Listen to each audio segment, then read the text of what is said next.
A healthy and safe day, my dear students.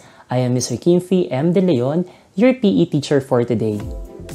I am currently connected at Modalities High School as MAPE teacher, District 5, Schools Division's Office of Quezon City. And before we proceed to our lesson for today, allow me to share some quick reminders to make our virtual class smooth flowing. Number 1, I encourage everyone to please settle to a convenient and comfortable place before we start our lesson. May I also remind everyone to dedicate your full attention on the screen as we will be discussing a very important topic for today. Beside you, you may place your learning materials including your notebook and ball pens so that you could write down some important details and keywords about our lesson. I also encourage you to respond virtually as if Sir Kimfi is with you physically, guiding you throughout the lesson proper. Lastly, do not forget to relax, engage, and find enjoyment in today's discussion. Let's start today's learning activity by casting our individual prayer. May I request everyone to pause temporarily and have a moment of silence.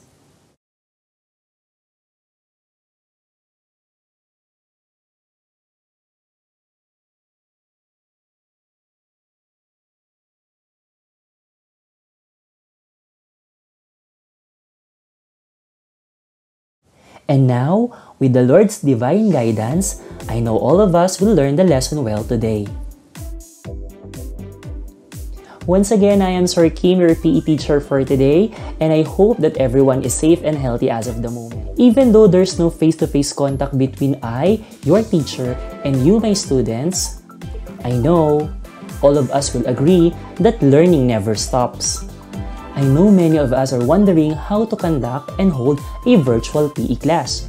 I know some of you will find it awkward to participate and engage in our physical activity in front of your television screen and desktop monitors. But worry no more, because I will help you to learn the most essential topics in PE to pass your MAPE subject. Just be with me from this moment until the end of this video.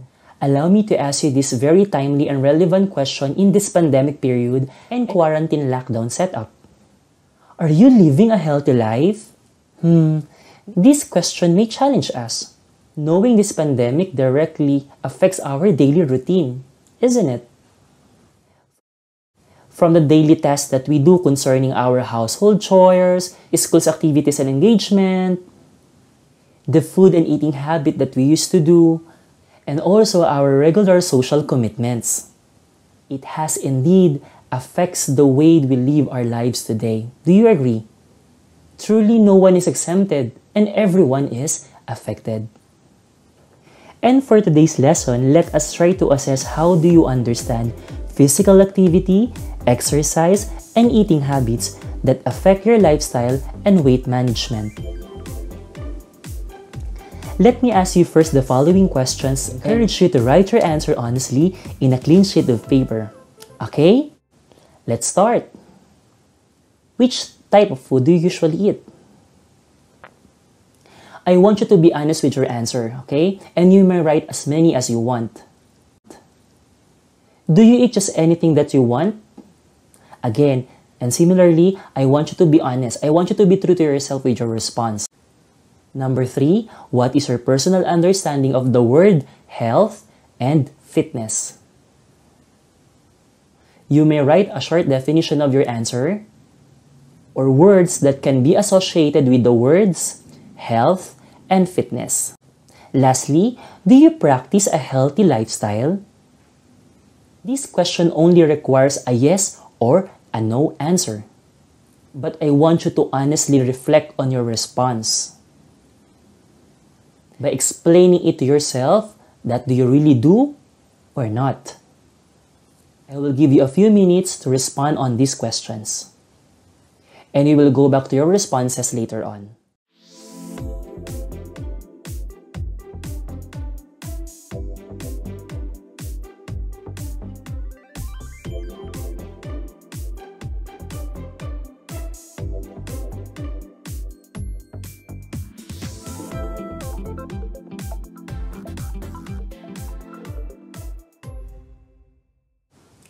For now, let us define the following words. Number 1, health. Health is a state of complete physical, mental, and social well-being, and not merely the absence of disease or infirmity. Us tend to misunderstand the meaning of the word health. I know some of you wrote there that being healthy would mean absence of disease and infirmity. But based on the definition, it's more than that. It has to meet the complete state of physical, mental, and social well-being of a person. In the definition, we also encounter the word infirmity, which means physical or mental weakness. The second definition of the word health is this: that health is a dynamic condition resulting from body's constant adjustment and adaptation in response to stresses and changes in the environment for maintaining our inner equilibrium called homeostasis. Our body needs to be dynamic. It has to learn how to adapt to certain changes that can happen in our surrounding. And we have to respond to different stresses with ease. I know some of us tend to get stressed when we encounter an abrupt changes in our current situations. Sometimes we experience headache, dizziness, muscle cramps, or worse, we fainted. It only goes to show that our body is not holistically and completely managing to cope up with the current situation. But can that be improved? The answer is, of course, yes, that can be improved. Next is the word fitness. Some of you may sometimes associate the word fitness to the word powerful, resilient, strong, or even sexy. And these are actually partly true. But denotatively, we define the word fitness, the state or condition of being physically fit and healthy, meaning being fit or fitness is derived or byproduct of having a good exercise habits and proper nutrition. Let us not get confused with these two, okay? Now, students, I have a quick questions for you. Can we easily judge a person whether he is healthy or not by his physical appearance? What do you think?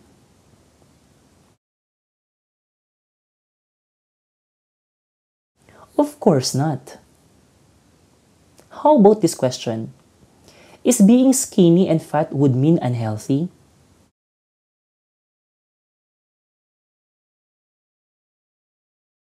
The correct answer is, of course not. Talking about health, let's keep in our mind that seeing is deceiving. They may look skinny, fat, or even chubby, but it doesn't mean that they are not healthy. So we have to refrain from branding or labeling other people according only to their physical looks. Scientifically, we have many ways to determine whether the person is healthy or unhealthy. So we don't judge right away, okay? Next, we talk about healthy lifestyle. A healthy lifestyle is a way of living that lowers the risk of being seriously ill or dying early. It is based on the choices you make about your daily habits. Good nutrition, daily exercise, and adequate sleep are the foundations for continuing good health. Also, for longer and more comfortable life, we just have to put together all our plan for a healthy lifestyle and live up to it. Our lifestyle differs from one another. Mine might be different from you, and yours might be different from mine. Now let's try to talk about how to achieve a healthy lifestyle. Are you ready? Okay, let's start. And here are the following. Number 1. Healthy eating would always mean eating the right food. We should eat a healthy food with a balanced diet. The second way is to perform daily exercise. For example, we can perform yoga or Zumba exercise.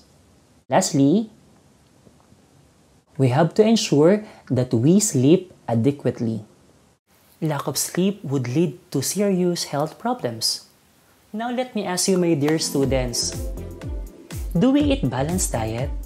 Like we lean more on vegetables, fruits, quality meat, instead of you eating junk foods, sugary food, milk tea, french fries, burger, or any other deep-fried foods?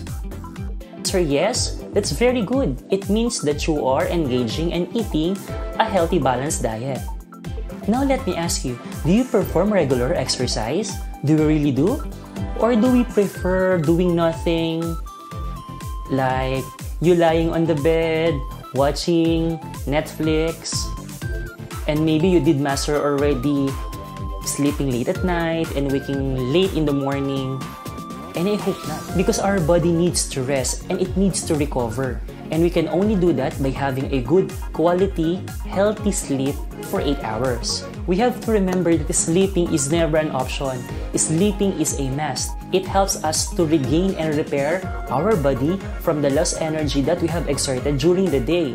So I hope that you adequately sleep every day. I am wondering what will be your response when I ask you, is healthy lifestyle important? This question may be easily answered either by yes or a no. And most of you will certainly respond yes, without even thinking. It can easily be said than done, right? Did we know that healthy habits such as eating low-fat diet and living an active lifestyle help a person to maintain a healthy weight and reduce excess weight? Also, simple habits like walking, taking the stairs, eating fruits and vegetables are effective in weight management. Did you know that? In addition, active lifestyle activates our neuron or brain cells that makes us more relaxed and happy. So the more we engage to different physical activity, our mind functions well. And lastly, healthy lifestyle leads to a better physique, which boosts your self-confidence and self-esteem. Also, social connections, such as joining different clubs, also improves somebody's mood. Hope, my dear student, that the definition of the word health, fitness, and health lifestyle are already clear to you. I'm also leaving you a certain challenge that is starting today. I want you to maintain your health in a good condition by achieving a good health lifestyle. Eat right, perform exercise, and have a good sleep. Before we end our today's discussion, allow me to leave you a very good quotation written by Mahatma Gandhi. He did mention that it is health that is real wealth and not pieces of gold and silver. My dear student, always be reminded that health is truly a wealth. I want you to answer the activity posted on your screen. I'm going to be giving you certain time to respond on this and do it in your notebook. Let me read first the directions of the activity. I want you to reflect on the different physical activities you have participated during the past years of your life. Put check mark on the appropriate column. On our first column, you can see the following activities. Are you into, for example, walking and jogging? You just have to check yes if you do so and no if you don't. Good luck, and I want you to be honest with your responses. There you go, my dear student. I hope you learned something today. And part of our assignment, I want you to continuously engage with different physical activity even at home. I want you to stay at home and be safe, okay? God bless you, and see you to our next virtual learning session. Bye!